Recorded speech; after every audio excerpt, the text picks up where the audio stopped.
अस्सलामुअलैकुम वरहमतुल्लाहि वबरकातुह। अल्हम्दुलिल्लाह वस्सलातु वस्सलाम अला रसूलिल्लाह वअला आलिहि वसहबिहि अजमईन, अम्मा बाद। मुअज़्ज़ज़ उलमा इकराम, मेरे बुज़ुर्गों, मेरे भाइयों और बहनों, हम जिस मौजू पर अब इंशाअल्लाह इस प्रेजेंटेशन को देखेंगे वो है शेयर मार्केट, कमोडिटी मार्केट और फॉरेक्स ट्रेडिंग।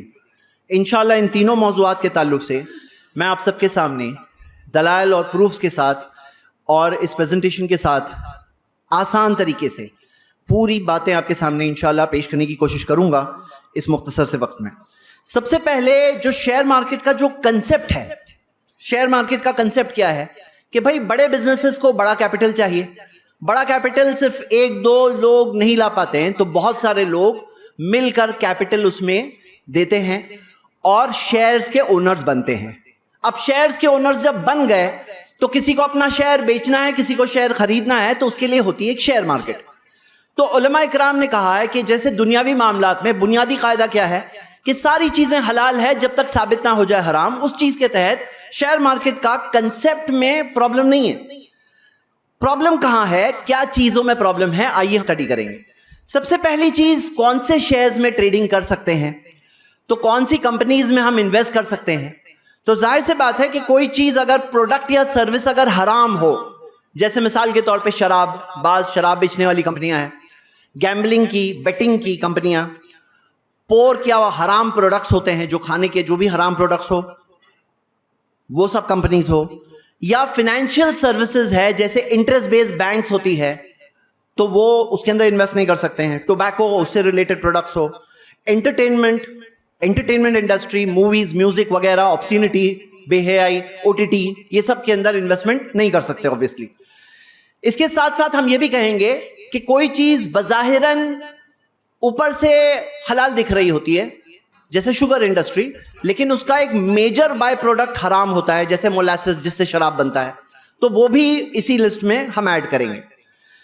साथ में सेकंड चीज कि ऐसी कंपनियां जिनमें हाई लेवल ऑफ अनसर्टेनिटी हो, जैसे मिसाल के तौर पर कुछ कंपनीज स्पेक्युलेटिव बिजनेसेस में होती हैं, या हाईली स्पेक्युलेटिव कुछ स्टार्टअप्स होते हैं जिनका क्लियर रेवेन्यू मॉडल नहीं है, उनमें भी इन्वेस्टमेंट नहीं किया जा सकता। लेकिन आइए हम आते हैं मेन जो डिफरेंस वाले एरियाज है वहां पर। सबसे पहली चीज जो है debt to market capitalization ratio. ये क्या है कि जो एक कंपनी का पूरा के पूरा सरमाया है, कैपिटल है, वो पूरा कैपिटल आया कहां से है, इक्विटी शेयर्स कितने इशू किए हैं और कितने ऐसे कर्जे लिए हैं जो सूदी कर्जे हैं। अब होता क्या है, शेयर होल्डर कौन है, पार्टनर है।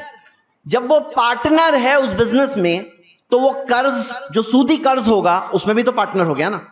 जब शेयर होल्डर पार्टनर है तो सूदी कर्ज में भी पार्टनर हो गया ना। जब सूदी कर्ज में पार्टनर हो गया तो सूद का जो काम है, और आप अभी आयतें जो सुन रहे थे सूद के खिलाफ और कितनी सख्त आयतें हैं, तो वो सूदी कर्ज में भी पार्टनर हो गया।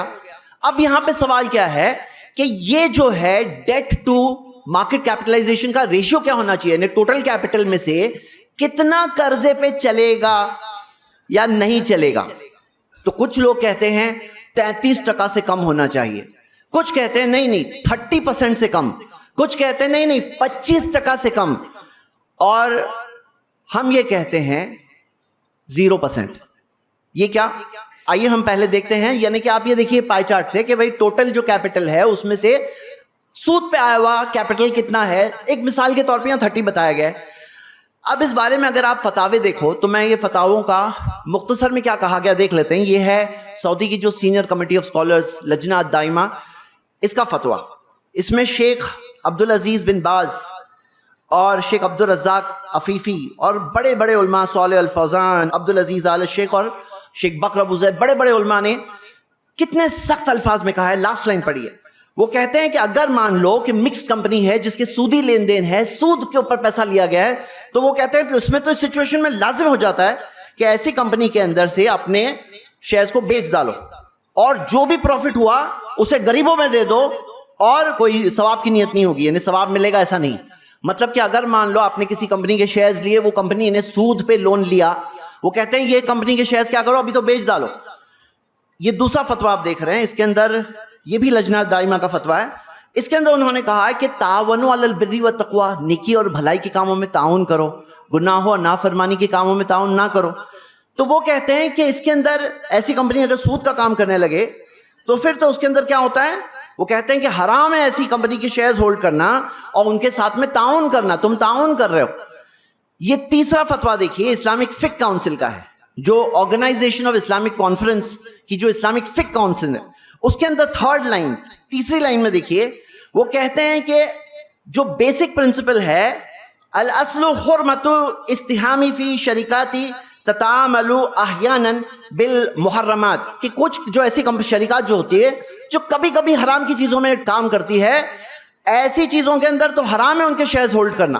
तो ये मैंने 3 फतवे बताए। चौथा एक कुवैत फाइनेंस हाउस का, ये भी फतवा देख लीजिए, उसकी जो फतावा शरिया फिल मसाइल इक्तिसादिया, इस किताब के अंदर भी ये फतवा आप देख सकते हैं, इन्होंने भी सिमिलर पोजीशन दी और ऐसे बहुत सारे फतवे हैं। अब सवाल ये उठता है कि जो लोग कहते हैं 33%, आखिर में उनके पास क्या दलील है?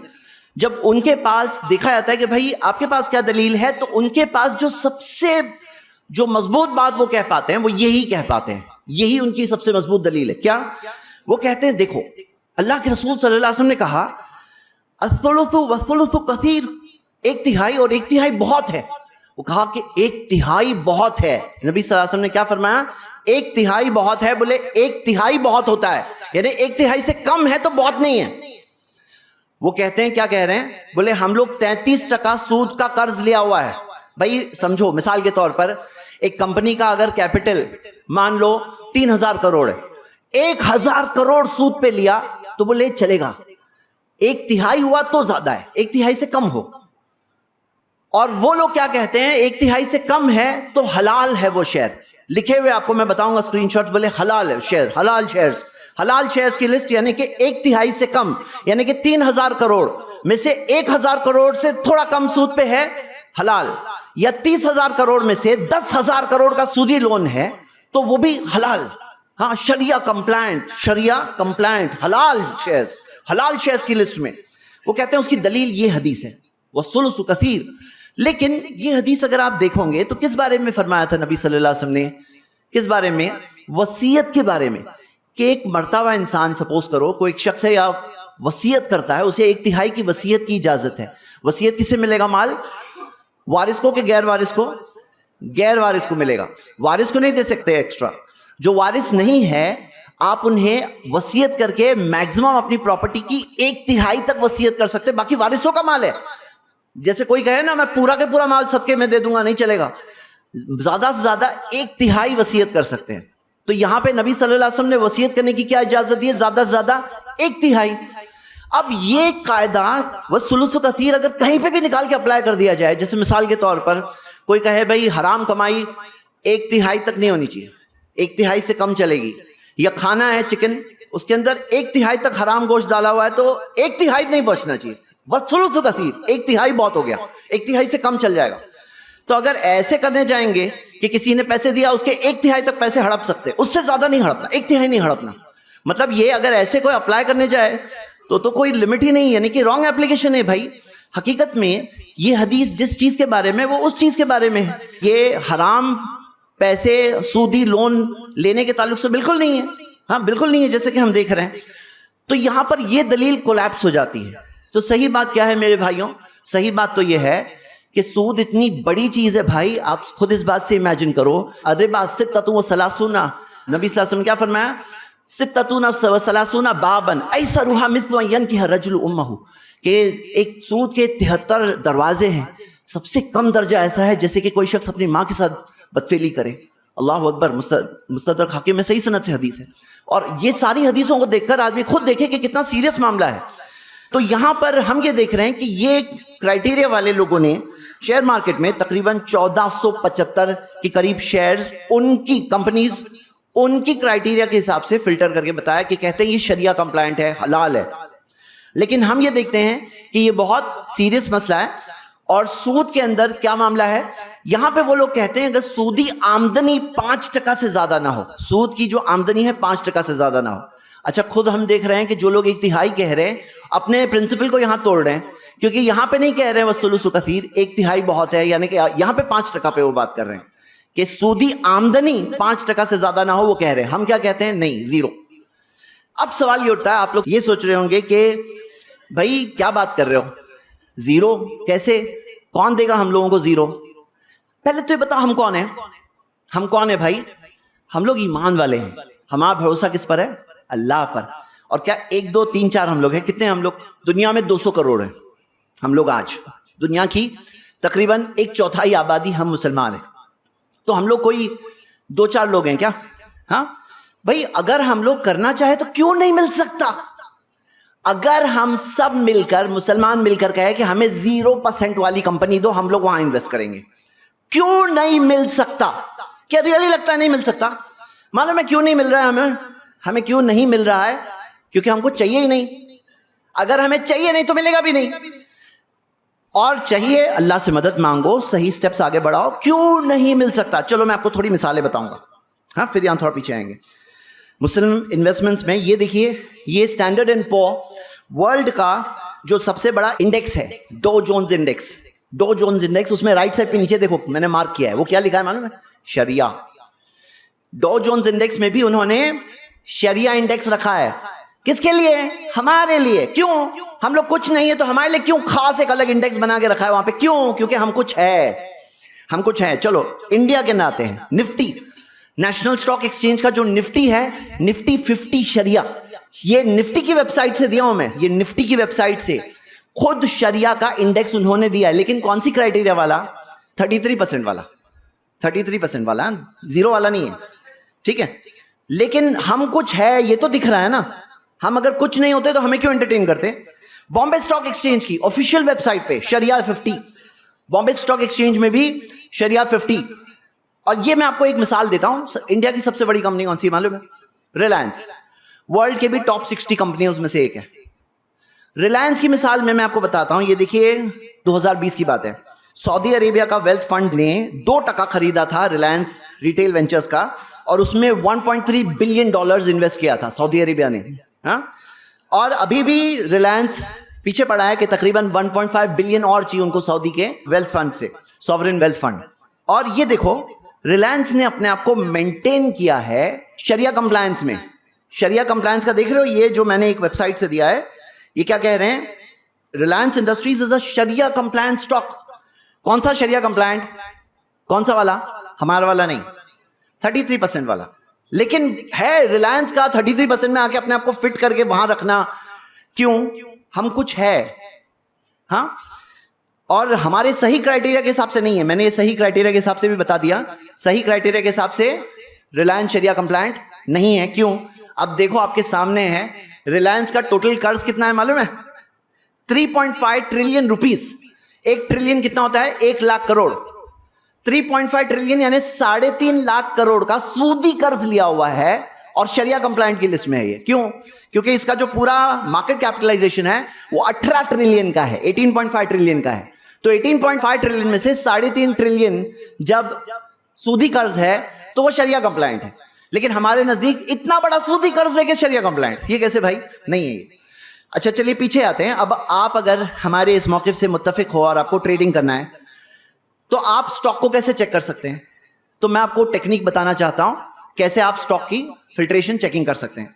ये है 2 स्टेप्स में। हम लोग नॉर्मली, बाकी लोग 1 स्टेप में करते हैं, हम 2 स्टेप्स में करेंगे। अच्छा आपको पता है एक शख्स नॉर्मली कितने स्टॉक्स में डील कर लेता है? 6 8 10, हाँ। म्यूचुअल फंड्स भी 8 10 स्टॉक्स में डील करते हैं। अब यहां पर आपको क्या मिल सकता है आप देखिए, मैं आपको टेक्निक बता रहा हूं और मैं कह रहा हूं हम सब मिलकर जब तक कोशिश नहीं करेंगे ना, तब तक हलाल ऑप्शन मिलने वाला नहीं है। जब तक हमको चाहिए नहीं हलाल ऑप्शन, हमें रियली चाहिए तो मिलने वाला है। तो कम से कम बेदारी बढ़ रही है हमारे इस तरह के प्रोग्राम से, और आप सब भी अपने तौर पर बात करो, इंशाल्लाह बात करने से बेदारी बढ़ती है, हाँ। तो जैसे फर्स्ट स्टेप में आप कोई भी ऐप ले लो, जैसे इस्लामिकली है या मुसफ़ा है, ये 2 ऐप्स का मैं डेमो बता रहा हूं। तो ये 2 ऐप में आप देख रहे हैं कि यहां हलाल का फिल्ट्रेशन, आपको फर्स्ट स्टेप वाला फिल्ट्रेशन मिलेगा। कौन सा वाला? 33% वाला, हमारा वाला नहीं। हमारा वाला फिल्ट्रेशन करने के लिए आपको सेकंड स्टेप में सेकंड लेवल के ऐप्स में डालना पड़ेगा। जैसे इस्लामिक स्टॉक स्क्रीनर, ये देख लो। इस्लामिक स्टॉक स्क्रीनर में जो तकवा सेटिंग्स है, ये लेफ्ट साइड में जो देख रहे हो, सेकंड नंबर तकवा सेटिंग मिडिल में, तो तकवा सेटिंग में आप सब चीज 0-0 सेट कर सकते हो कि मुझे 0% इंटरेस्ट, सूद पर आया हुआ कैपिटल 0%, ऐसी सेटिंग कर सकते हो आप। और सेटिंग करके वो कंपनी जो वहां चेक किए, फर्स्ट स्टेप वहां से लो, सेकेंड स्टेप यहां पे सेकेंड स्टेप चेकिंग करो, तो आपको उसके अंदर आप देख सकते हो कि कौन सी कंपनी पास हो रही है। या फिर एक और ऐप है स्क्रीनर ऐप, तो स्क्रीनर ऐप में भी आप देख सकते हो, यहां पे नीचे डेट टू इक्विटी रेशियो है। मिसाल के तौर पे ये हिंदुस्तान यूनिलीवर की मैं मिसाल बता रहा हूं, उनके नजदीक ये हलाल है। जब यहां पे आकर स्क्रीनर ऐप में देख रहे हैं तो इसका डेट टू इक्विटी 0.03 दिया है, जीरो के बहुत करीब आया, 0.03। मैं आपको उसूल बता रहा हूं, प्रिंसिपल्स बता रहा हूं, प्रैक्टिकल स्टॉक्स के बारे में एक एक स्टॉक का जो आके बैलेंस शीट स्टडी करेंगे वो लोग बता सकते। तो ये हो गया हमारा फर्स्ट पार्ट पूरा यहां पर। अब आइए हम सब बढ़ते हैं सेकेंड पार्ट की तरफ। सेकेंड पार्ट में अब हम बढ़ेंगे शेयर मार्केट का सबसे बड़ा हिस्सा, futures and options. Futures and options क्या है, चलिए कहानी के फॉर्म में समझते हैं। ये है मिस्टर ए, इनके पास 1 लाख रुपए का कैपिटल है। ये जाते हैं शेयर मार्केट में और समझ लीजिए 100 रुपए के शेयर्स खरीद रहे हैं। 100 रुपए के वो कितने शेयर्स खरीद लेंगे, 1000 शेयर्स। ये हो गई इनकी कहानी, ठीक है। लेकिन मिस्टर बी बोलते हैं कि नहीं, मैं क्या करूंगा, मेरे 1 लाख रुपए से, इनके पास भी 1 ही लाख रुपए हैं, लेकिन 1 लाख रुपए से शेयर्स नहीं खरीदते, शेयर्स का ऑप्शन खरीदते। ऑप्शन क्या है, इसे आसान लफ्जों में अगर आप समझें तो जैसे कि सिर्फ प्राइस बिक रहा है। प्राइस मतलब कीमत। जैसे आज 100 रुपए के हमने भाव गिना, तो ये मिस्टर बी बोल रहे हैं कि ऐसा करो, मैं 100 रुपए की कीमत खरीद रहा हूं 1 महीने के लिए, मतलब 1 महीने में भाव बढ़ेगा या घटेगा, मैं 100 रुपए दूंगा, ठीक है। तो ये इन्होंने कीमत खरीदी। ये कीमत कितने में खरीदे, ऑप्शंस की कीमत अलग अलग आती है, मैंने मिसाल में 5 रुपए गिना है, ठीक है। 5 रुपए में इन्होंने ऑप्शन खरीदा, तो उतने में कितने शेयर्स खरीद लिए, वही 1 लाख रुपए में इन्होंने कितने शेयर्स पे ऑप्शन खरीद लिया, 20,000। यानी कि इन्वेस्टमेंट वैल्यू कितने का खेल उनको खेलने मिल रहा है, 20 लाख रुपए का खेल खेल रहे हैं। वो 1 लाख का खेल खेल रहा है mister A, mister B 20 lakh का इन्वेस्टमेंट का खेल खेल रहा है। मैं इसको लफ्ज खेल बोल रहा हूं, एक वजह से बोल रहा हूं, ठीक है। तो मिस्टर बी की ये कहानी है। अब प्राइस बढ़ गए, सपोज सचमुच 110 रुपए हो गए, 110 रुपए के भाव हो गया, तो मिस्टर ए का फायदा कितना हुआ, 10,000 का फायदा हो गया इनका। 1 लाख के शेयर्स अभी 1,10,000 के हो गए, 10,000 का फायदा हो गया। लेकिन मिस्टर बी का क्या हुआ, मिस्टर बी का जो 20 लाख का था वो हो गया सीधा 22 लाख, और 22 लाख यानी 2 लाख का फायदा। लेकिन 1 लाख तो उन्होंने खर्चा किया ना वो ऑप्शन खरीदने में, तो वो माइनस करो तो कितना बचा, 1 लाख का प्रॉफिट बचा। 1 लाख के कैपिटल पे 1 लाख का प्रॉफिट हो गया इनका। जबकि मिस्टर ए को कितना मिला प्रॉफिट, सिर्फ 10,000। इनको मिल गया कितना, 1 लाख, 10 गुना ज्यादा। चलो आगे स्टोरी बढ़ाते हैं। सोचो प्राइस गिर गए, हो गए 90 रुपए। जब 90 हो गए तो मिस्टर ए का क्या हो गया, अभी कितना लॉस हो गया, 10,000 का लॉस हो गया। अब इनके 1 लाख के जो शेयर्स है इसकी वैल्यू कितनी हो गई, 90,000 बराबर। लेकिन मिस्टर बी की कहानी देखो क्या हो गया, इन्होंने 100 रुपए का प्राइस का ऑप्शन खरीदा था, 100 रुपए, और हो गया है मार्केट में भाव 90। अब 90 में क्यों जाके खरीदे, ऑप्शन यानी ऑप्शनल था इनके लिए, ऑप्शनल था, यानी अगर नहीं खरीदना है तो कोई फोर्स नहीं है। लेकिन इनके वो जो 5-5 रुपए दिए थे ना, इन्होंने 5-5 रुपए एक शेयर के, 20,000 शेयर्स के 5-5 रुपए जो दिए थे, अपने 1 लाख रुपए दिए थे, वो क्या हुए, उसकी वैल्यू क्या हो गई, उसके वो गए जीरो, उसकी वैल्यू जीरो। तो इनका लॉस कितना, पूरा 1 लाख इनका लॉस। सोचो 50 लाख लगाए होते तो पूरा 50 लाख क्या है, लॉस। हाँ, अब यहां पर ये तो हो गई ऑप्शंस की कहानी। सोचो फ्यूचर्स होते, फ्यूचर्स में क्या होता है ना, कंपलसरी होता है लेना। फ्यूचर्स में कंपलसरी, फ्यूचर्स कॉन्ट्रैक्ट होता है, फ्यूचर्स में ऑप्शनल नहीं होता है, अब लेना ही पड़ेगा। लेकिन यहाँ पे चार्जेस वो 5 रुपए वाले नहीं होंगे, अब यहाँ नॉमिनल से ब्रोकरेज देनी पड़ेगी, ब्रोकरेज और कुछ टैक्सेस वगैरह जो देने पड़ते हैं। लेकिन फिर भी इनका 2 लाख प्लस ब्रोकरेज का लॉस हो गया, फ्यूचर्स में 2 लाख का लॉस हो गया, यानी 1 लाख और घर से लाके देना पड़ेगा। और अगर ऑप्शंस में होते तो पूरे 1 लाख जो लेके गए थे मार्केट में पूरे के पूरे डूब गए। अब इसी तरह की कहानी ये देखिए सेबी का आर्टिकल, जो सेबी ने बताया है कि भाई 1 साल के अंदर इंडिया में 60,000 करोड़ का लॉस करते हैं हाउस होल्ड्स, यानी छोटे छोटे इन्वेस्टर्स जो होते हैं वो 1 साल के अंदर 60,000 करोड़ का लॉस करते हैं। क्यों करते हैं, यही फ्यूचर्स एंड ऑप्शन जो आप सुनते हैं ना लोगों की कहानियां, कितना लेकर गया। और मेरे पास आज व्हाट्सएप में मेरे चैट है, आज है चैट, पर्सन बोलता है मैं 50 लाख का मैंने कर्ज लिया, शेयर मार्केट में गया, उसमें से 41 लाख डूब चुके हैं और मैं बाकी कवर करने की कोशिश कर रहा हूं। हाँ, यही कोशिश में लगे रहते हैं, जितना डूबे हुए और ज्यादा डूबते जाते हैं। तो ये है सैड कहानी। हाँ, सैड कहानी। तो अब यहां पर जिस तरह से वॉरेन बफेट ने क्या कहा ये जो डेरिवेटिव्स है ना, ये financial weapons of mass destruction है, वेपन्स ऑफ मास डिस्ट्रक्शन है, और टाइम बॉम्ब कहा जाता है, डेरिवेटिव्स को टाइम बॉम्ब कहा जाता है। क्यों? क्योंकि सब लोग करते हैं ना, तो इसका पूरा टोटल इफेक्ट बहुत ही खराब इकोनॉमी पे पड़ता है। और आपको मैं इसकी एक और देखिए, ये देखिए कहानी, एक दिन के अंदर कितना ट्रेड होता है शेयर मार्केट में। ये एक दिन की, जो मैंने जीरो धा के ओनर ने आर्टिकल लिखा है खुद, वो कहता है एक दिन का उसने फिगर जो दिया है कि देखो ये 75,000 का इक्विटीज का ट्रेड हुआ। कितना? 75,000। लेकिन वही एक दिन में डेरिवेटिव्स की ट्रेडिंग, फ्यूचर्स एंड ऑप्शंस की ट्रेडिंग कितनी हुई है? 22,75,000। कितना? Normal equity share mister A वाले ऑप्शन वो कितने हैं? 75,000 करोड़। लेकिन डेरिवेटिव्स 22,75,000 करोड़, यानी कि नॉर्मल शेयर्स का हिस्सा कितना है टोटल में? 3.5% का शेयर है। यानी 100 ट्रांजैक्शंस हो रहे हैं तो 96.5 ट्रांजैक्शन जो हो रहे हैं वो डेरिवेटिव्स के हो रहे हैं, और सिर्फ 3.5% जेन्युइन वाले हो रहे हैं, बाकी सब ये हवाई। अब हमारी शरीयत की रूलिंग क्या, उलमा ने क्या बताया है? उलमा इस बारे में कहते हैं, इस्लामिक फिक काउंसिल का फतवा है, वो कहते हैं ये क्या भाव खरीद रहे हो? भाव खरीदे, क्या है भाव? What is this? प्राइस खरीदना, ऐसी कोई चीज है ही नहीं कि प्राइस खरीदे। तुम या तो शेयर खरीद रहे हो या तो नहीं खरीद रहे हो, कोई प्रोडक्ट खरीद रहे हो या तो नहीं खरीद रहे हो। ये प्राइस खरीदना कोई ऐसी चीज नहीं होती है। हाँ, ये फर्स्ट चीज वो कह रहे हैं वो लोग। सेकंड चीज क्या बता रहे हैं कि इसके अंदर ये तो क्लियर कट जुआ है, ये तो क्लियर कट जुआ है कि 100 में खरीदा 110 हो सकता है, 90 हो सकता है, आपको कुछ नहीं मालूम, ये तो क्लियर कट गैम्बलिंग है। हाँ, और इसमें एक फनी चीज देखिए, शॉर्ट सेलिंग। शॉर्ट सेलिंग क्या है? शॉर्ट सेलिंग नॉर्मली कुछ बेचने के लिए खरीदना पहले पड़ता है ना, लेकिन ये जो दुनिया है ना डेरिवेटिव्स की, इसमें आप पहले बेच सकते हो फिर खरीद लेना। हाँ, पहले बेच दो फिर खरीदना, इसको शॉर्ट सेल कहते हैं, शॉर्ट सेलिंग। ये भी जायज है। तो नबी सल्लल्लाहु अलैहि वसल्लम ने फरमाया ला तभी मलैसा इंदक, जो तुम्हारे पास नहीं है वो मत बेचो। मतलब यहां पे वो पोजेशन का रूल कि भाई कोई चीज तुम्हारे पास होनी चाहिए तो बेच सकते हो, वो भी ब्रेक हो रहा है। एक और चीज इंट्राडे। इंट्राडे क्या होता है?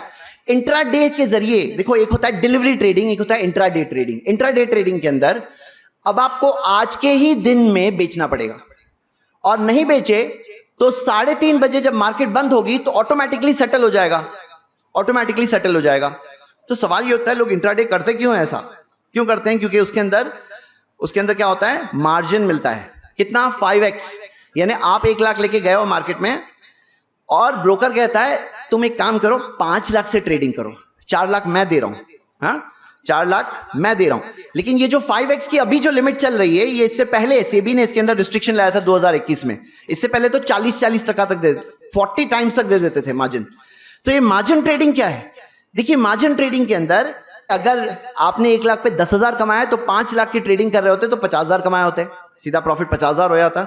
और अगर गवाते 10,000 यहां पर, तो वहां पर 50,000 गवाते। Margin trading. तो मार्जिन ट्रेडिंग क्या है? इसके बारे में भी फतवा है कि ये हराम है। फ्यूचर्स हराम है, ऑप्शंस भी हराम है, इंट्राडे भी हराम है, मार्जिन ट्रेडिंग या लेवरेज जिसे कहते हैं, लेवरेज भी हराम है। क्यों? क्योंकि इसके अंदर उसने जो आपको कर्ज दिया, क्या वो ऐसे ही देता आपको कि लो आपको जरूरत है तो इसलिए मैं हेल्प करने के लिए दे रहा हूं? नहीं नहीं नहीं, वो क्यों कर्ज दे रहा है ब्रोकर?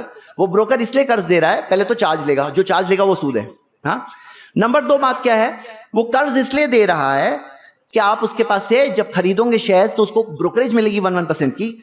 तो अल्लाह के रसूल मोहम्मद सल्लल्लाहु अलैहि वसल्लम ने फरमाया ला यहिल्लु सलफुन व बैउन, कि कर्ज और तिजारत हलाल नहीं है। यानी कि कर्ज इस शर्त पे दे रहे हैं कि तुम्हें ये लेना होगा, ये ट्रेडिंग करनी होगी, वो ट्रेडिंग करने के लिए कर्ज दे रहा है।